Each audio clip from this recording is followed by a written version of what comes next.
my grandson, with a worried expression, approached me. Mom is cold, so I need to warm her up. On a scorching summer day with a temperature of 104 degrees Fahrenheit, he had come alone to the drugstore where I work. To my surprise, the shopping basket my grandson was carrying contained a large number of hand warmers. "What are these for?" I asked, puzzled. "Mom is cold." Could it be? Alarmed, I hurried to my daughter's house. There, I discovered my daughter in a completely changed state. I have a daughter named Isabella. After losing my husband early, we lived together, supporting each other. Thanks to that, our mother-daughter relationship was very close, and even after Isabella became independent and moved out, we continued to see each other frequently. My daughter married Nicholas, a company executive, 6 years ago, and soon after, Lucas was born. For me, Lucas is not only my first grandchild but also an incredibly adorable presence.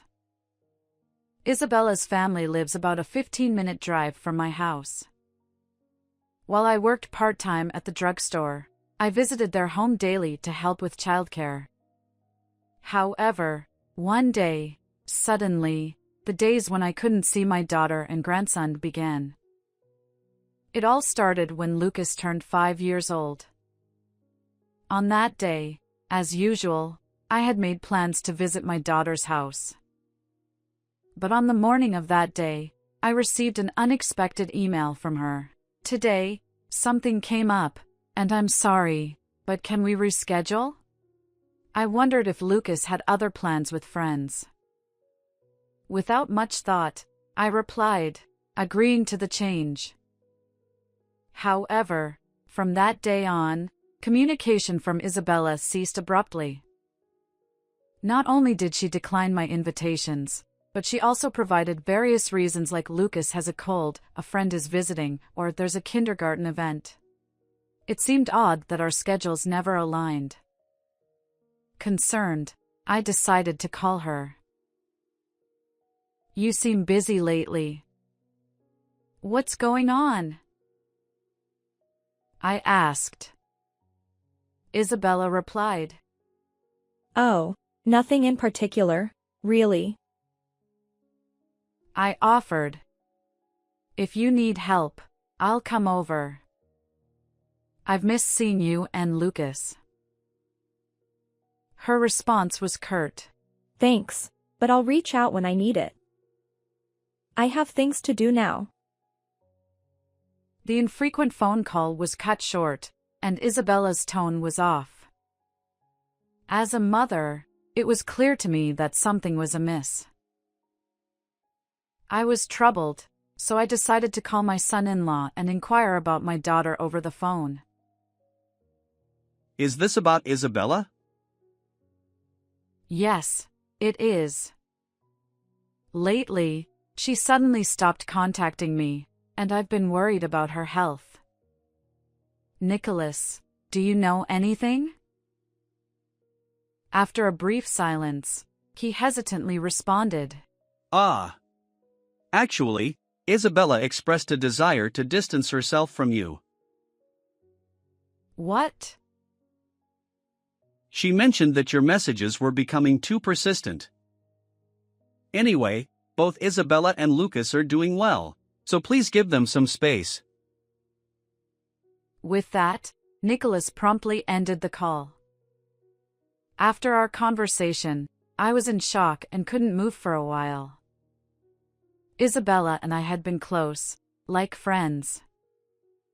It's hard to believe she felt that way. But now that Nicholas has made it clear, there's nothing I can do. Despite my worries, all I can do is wait for Isabella to reach out. After more than half a year without seeing my daughter and grandson, I felt a gaping hole in my heart. To be avoided like this, I must have caused her considerable pain, those thoughts weighed heavily on me, and I couldn't help but blame myself. Still, I worked even harder at my part-time job, hoping that someday I could give my grandson an allowance when we reunited. Then, as the seasons changed, one hot summer day, I was at my usual post in the drugstore, manning the cash register. A little boy approached, seemingly on an errand. When I looked at his face, I couldn't believe my eyes. It was Lucas. My joy overflowed at the sight of my long-lost grandson, but he seemed flustered and didn't notice me. I wondered if Isabella, my daughter, was nearby. I scanned the area, but there was no sign of her. It appeared that Lucas was alone. If it were Isabella, she'd be keeping a close eye on him during his errand, I thought. But there was something else that struck me as odd. In the shopping basket that my grandson carried, despite the summer heat, there were numerous hand warmers. Lucas, it's been a while. He looked surprised, eyes wide, and a faint smile appeared on his face. Are you running errands alone today? And why so many warmers? I asked, puzzled. Well, Mom feels cold, so she needs to warm up. I was taken aback. His serious expression told me this was no ordinary situation. I left Lucas waiting in a corner of the store and hurriedly explained the circumstances to the manager. Concerned, the manager allowed me to leave early. As I prepared to go, I placed Lucas in the car and drove swiftly to my daughter's house. The front door was left open because my grandson hadn't locked it properly. Grandma, this way. Lucas called out. Following him into the house, I was met with a shocking sight. Isabella lay collapsed on the floor. I rushed to lift her, but her body was limp, her face pale. I pressed my hand to her mouth, but she wasn't breathing. Isabella! Stay with me! Isabella! I immediately called an ambulance, and the treating physician warned that the situation was critical. Then, hesitantly, the doctor said, Regarding your daughter, there's something concerning. That's when I learned an unbelievable truth. Isabella's hospitalization was confirmed, and I needed to inform my son-in-law. However, no matter how many times I called, I couldn't reach him. It's an emergency, so there's no helping it, I thought. In a dilemma, I decided to call the company my son-in-law manages. Hello.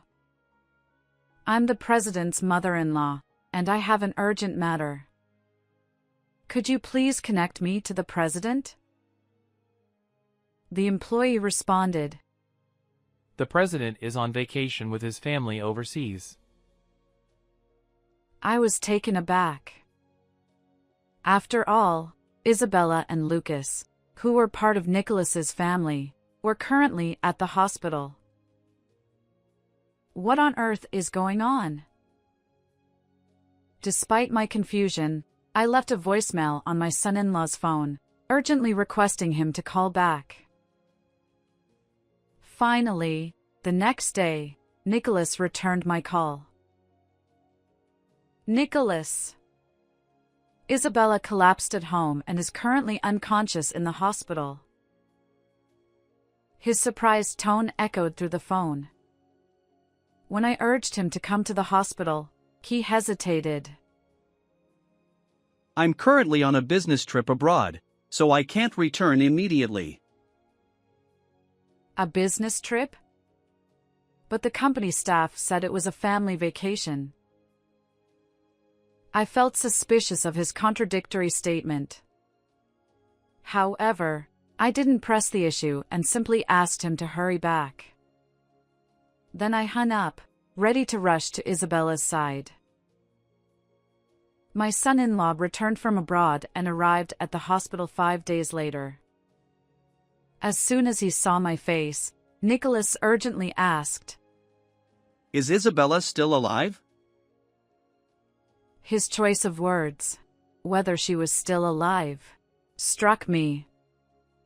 Not whether she was okay, but whether she was alive. Let's go to her room, I said, leading him to my daughter's bedside. There, Isabella lay peacefully with her eyes closed. Nicholas rushed to her bed, covering his face with both hands, shoulders shaking as he burst into tears. His grief mirrored that of a bereaved husband. However, as he opened the door and glimpsed my daughter, I noticed a faint change in his expression. Unaware of my gaze, Nicholas, after shedding tears, quietly spoke. Isabella had been unwell recently. I urged her to see a doctor, but she didn't go, and now this. No, it wasn't due to illness, I replied. Nicholas seemed taken aback. Oh, I see. When I found Isabella, she was covered in bruises. My words stiffened his expression. Then it must have been a break-in during my absence. It has to be. Despite his agitation, Nicholas desperately clung to the idea that a burglar caused my daughter's death. However, when I pointed out that the house showed no signs of a break-in, he still seemed poised to say something. That's when I decided to confront him directly. By the way, you've been on a business trip until now, right? But when I asked your company, they said you were on a family vacation. What on earth is going on? My son-in-law trembled, eyes wide, beads of sweat forming. What? You contacted my company without permission? That's outrageous. I replied firmly. Despite my daughter collapsing, I couldn't reach you. Is it so strange to contact the company in an emergency? He persisted. This is pointless. I'm busy arranging Isabella's funeral, so I'll take Lucas home. Where is he? Nicholas's frustration was palpable. He wanted to leave this situation urgently. Lucas is at my house, but I won't send him back to you, I asserted. My son-in-law retorted. Huh? What are you talking about? Isabella's body had numerous bruises, ranging from old to new. It wasn't the result of a single robbery, as you claim. Do you know anything about these bruises? I said, locking eyes with him. Do you suspect me? Even if that were the case, do you have any evidence to prove it? If not, I'll sue you for defamation. Nicholas raged, trembling with anger. But then, unexpectedly, a voice echoed through the room. The one who could be sued is you. Suddenly, Isabella's arm lifted from the bed, pulling away the covering cloth. She sat up, defying his expectations. Why are you alive? Isabella, whom he believed had passed away, had actually survived due to diligent medical treatment. Together, we had orchestrated this charade to deceive my son-in-law, making it seem as though my daughter had died. According to what I heard from Isabella, my daughter and son-in-law had been having frequent arguments due to his late-night escapades for about a year. Their relationship had deteriorated significantly. Isabella revealed that during these fights, Nicholas would become physically violent, leaving visible bruises on her body. She intentionally avoided meeting me during that time, not wanting to worry me by revealing the bruises. Now, let's rewind to the day Lucas came to my store.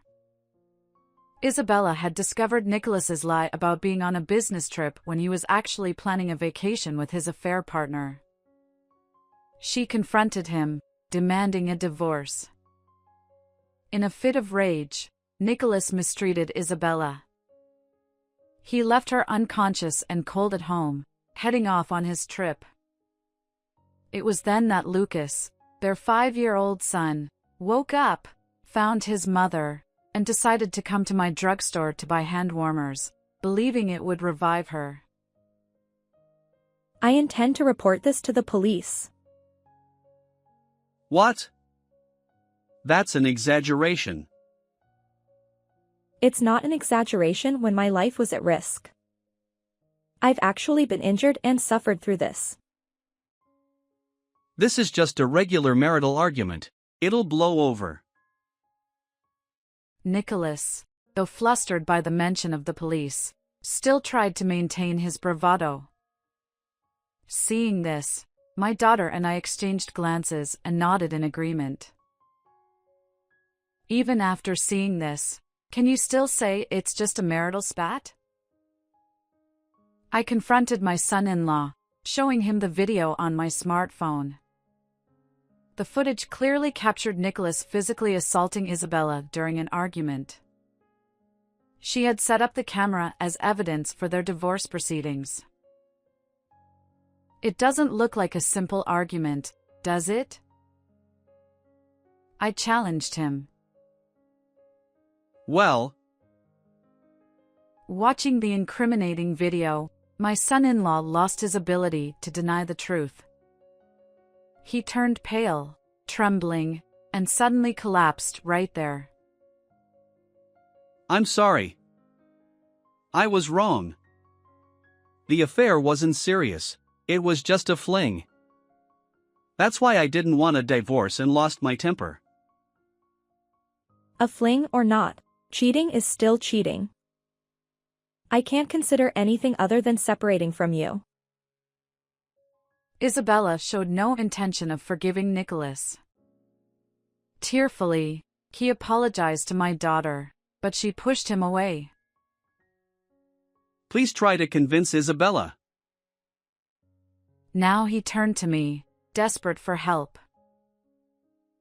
Seeing his desperate state, I sighed. I won't defend someone who raises a hand to my own daughter. There's no way I'd take your side. Honestly, life would be better without a husband like you. I dismissed him coldly and promptly contacted the police. When the officers arrived, Nicholas was tearfully taken away. Subsequently, my daughter's testimony and the incriminating video led to his conviction. As a company president, Nicholas's arrest triggered a corporate takeover, and he lost his job. My daughter divorced him, claiming $30,000 for medical expenses and emotional distress, along with $45,000 in child support. She also demanded $13,000 from his affair partner. Nicholas used the remaining funds from selling the company to pay my daughter, leaving himself penniless. My daughter was eventually discharged from the hospital, and now we live peacefully as a family of 3: myself, my daughter, and Lucas. We've returned to enjoying our time together, just like before. I'll continue to watch over my beloved daughter and grandson. How did you find this story? Don't forget to subscribe to our channel. Until next time.